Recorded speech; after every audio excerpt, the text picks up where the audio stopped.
Now, Renee and Barrett, you guys, very talented duo. I know that Barrett, Broadway background. Renee, you danced for years. And you guys arranged a flash mob, and you also did a tap dance challenge for charity. Is there any shot? Why do I know where this is going? Is there any shot? Yeah. You guys would give us a little something. Come on. Oh, wow. Just out of the, come on. Out of the blue, will you just give us a little something? Do we know how many people on Yahoo are watching? There's a lot. 200,000. 200,000 people. This is for you. Oh, you got something. Shall we move Okay, the come on, chairs give us back? something. Give us something. Okay, move the chairs back. Yeah. Are there Yes. are there taps? Do the taps Yes. show up on the carpet? You want to just give me a like a little beatbox? Yay! Just like a little, just like follow our, you know. Follow our lead. I mean, like we just didn't, there was just nothing really prepared. 5, 6, 7, 8. Okay. Hilarious. Nothing really prepared. 5, 6, 7. That's hilarious. I love that. You know what's so funny is when we do a scene, when Barrett messes up this line, he's trying to get back in. We go, okay, sorry. 5, 6, 7, 8. Totally do it. We're standing in front of a green screen reading lines. 5, 6, 7, 8.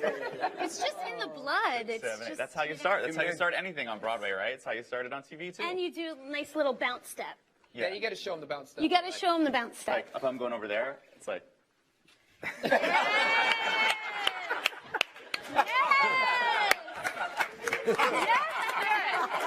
And it's funny to his chair. You got to tell them why that started, why the bounce started. The bounce started because one of the cameramen, right? Yep. One of the cameramen was like, "Oh, we just need to know that you're going." So we just give us a little like a breath, and of course we're just like on Broadway, so I'm like, okay, I can give you a breath, and so I'm just like, you know, like of course I can't. They're like, yeah, we got you. We got it. We see you. I love it. I love it. This has been a lesson in toning things down. I don't know if it's successful. But. So you don't end scenes like, that's right.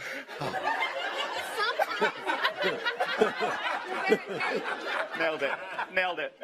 But you know, the 5, 6, 7, 8. For some reason, I think you gave me that idea, Danny. Don't you pass the ball.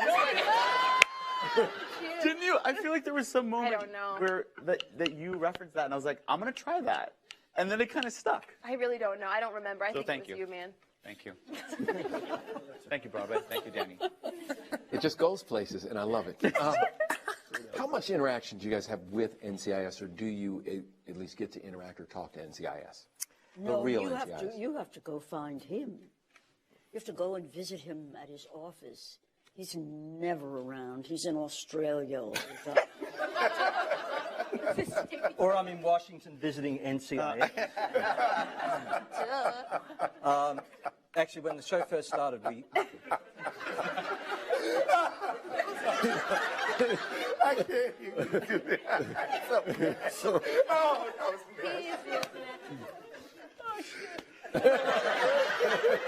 Well, somebody's contract's up for noon. I seriously don't know how we make television with these people. That's what I'm wondering. How do you get it done? It's like this all the time. Well, you wouldn't want us doing anything else. You wouldn't want us flying planes or in charge of a hospital. Or running the government, for instance. Well, go ahead. You were going to tell us about NCIS. We do. We have a constant interaction with them. We visited them when the show first started. We have agents come to visit us all the time. There have been, I think, in the 7 years of the show, there have been 3 directors of NCIS who have actually appeared on the show as walk-ons with lines. That has been the hardest. What do you think about having the director of NCIS coming on stage? Well, I had the one time, and I said to the guy, I go, God, that's kind of an interesting name they gave you. And they're like, that's his real name. What was his name? I can't remember. It was... What was his name? His name was Cookie. Cookie. And a wonderful man he was, too. And he was awesome, but I couldn't, you know, we get these crazy names. Nothing clear is legal. And so we get these really crazy names that we have to use for legal reasons. And I heard the name, and I go, boy, that was a tough one. He goes, what do you mean? I go, the name. He's like, it's my name. I go, of course it is, yeah. And he's watching the live stream right now. Hi. Planning our sniper attack. But you had him coming up to me and saying, "Are you going to press charges, sir?" And I said, "Most likely, Agent Clucky." And he said, "Thank you, sir." That's the guy who runs the whole deal, you know. Double down on the mistake. Yeah. There you What go. I didn't tell them was he was armed and had a bodyguard as well. So. And we have Al. And we have Al, Al Burkhardt, who is a former NCIS agent, who is on stage as a tech advisor and helps with scripts and all that sort of good stuff. So we have a constant interaction with them. And by the way, do you hear a lot from the people in Washington and also people around the world, soldiers and everyone who appreciate the show? Because I had a chance to visit in Washington, and the response, how much they watch the show, how much they love the show, what it means. It's interesting. I think that ultimately we all, recognize that we're having a fun time and we're enjoying what we're doing, but at the same time we are representing a group of people who are truly heroes, who don't get the opportunity to laugh and joke every day as much as we're doing right now.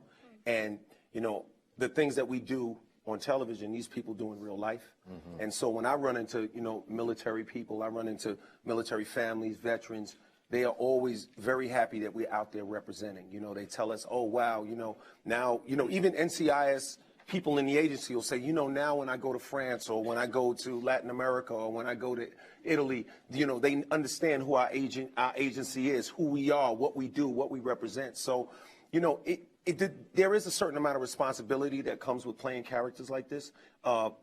Because there are people, a lot of people are upset when they break nails. These guys and women, men and women, put their lives on the line every single day. So, we're clear about that. And I think that also makes it a lot of fun for us to, be a part of a show like this. Yeah, and a round of applause for all the folks in Washington who are working hard. We appreciate everything they do, and we think about it on a day like today. You two had a weird first meeting, didn't you, Danny? You and Eric? You guys? Fight training. What did you say? It was during fight training. No, you did have an interesting. Why don't you tell everyone about your first? I had done a couple of chemistry reads with a few different actors who were up for this role. And I did not do a chemistry read with him when they said, this actor named Eric Olsen is joining the show. And I said, who? We all did. Sorry. We're desperate. I love you. Anyway, so I met Eric at the table read, basically, and I went up to him. I don't know why I did this, because I'm really not good at comebacks. Honestly, I went up to Eric and I was just like, hey, so I hear this character is supposed to be kind of tanned and muscly. What are you going to do about it? And he immediately came back with... And I heard your character is supposed to be good looking and intelligent, so what are you going to do about that? And I went, and walked away. And I literally walked away. I was like, I have no comeback. Ugh. But the bottom line is that became the chemistry between us for the remainder of the show, and that's exactly what this is. Deeks is, witty and sharp and kind of throws these things at Kensi, and she just punches him. Because she has no comebacks, and, yeah, that's that was kind of our very first that's encounter. The first word she ever said to me. Yeah. And now you're stuck with each other forever. Yeah, and then he's like, we should be family. And I was like, okay. That's exactly how that progressed. That's a perfect timeline. Hook it up. Hook it up. Hook it up. Renee, your character has inspired lots of young girls to really Right code. write code and also study science and math. Have you had any encounter with young ladies who have said they've been inspired by you or written you letters? Yeah, I have actually. Not with a young lady, but with her mom. It was actually kind of intimidating. I was in line at a Starbucks in New York, and I heard this growl coming from behind me. And it went a little something like this. Hey, are you that Nell Jones from NCIS? And yes and no, all in the same time. But basically, she told me that her daughter is this 12-year-old. She's in a class where she doesn't really feel like she connects with the other kids. She is really into technology. She's super whip smart, bright, and she really connects with Nell. And Nell has kind of given her permission to be who she already is on her own. So, yeah, and that was right after my first season on the show. So I didn't realize, I had never been recognized, you know, that this was my first experience on a television series.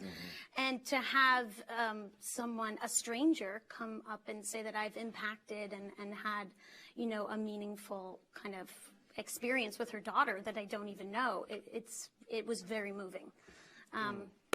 Yeah. That's cool.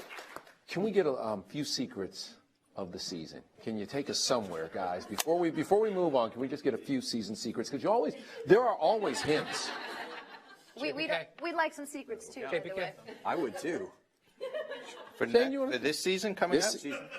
No, next. No, this season. Because I can tell you a lot from last year. And he's had a couple of glasses of wine. So All right. Well, I think there's a lot. This season is fun because everyone sort of has a moment. You know, every character has a really challenging episode at some point. We're going to play out the internal affairs investigation. There's things that happen to Sam and his family this season. We're going to go back. What happened? We're going to go back to good chance we might end up back in Russia, and there may be a reunion of some sort there. We've got a lot going on, you know, and as you mentioned, there's a Granger episode. So I think we talked about this the other day, that we think of this season as a lot of tent poles, you know, in terms of characters getting their sort of day in the sun, and we're excited about it. and we have Michael Weatherly. Oh, yeah, Michael. That's right. Right there. Probably one of the funniest episodes of NCIS Los Angeles in the 150. He was fabulous to work with. Yes. Absolutely. They're always great to work with. It's always a lot of fun, whether it's Michael or Paulie when they come to the show. When we've gone to their show, you know, Rocky as well, Rocky Carroll. They are just a lot of fun, and they bring a lot of good energy and a great spirit to what we're doing, and it just kind of makes it exciting, you know. It really does. Yeah, it's cool. All right, so we'll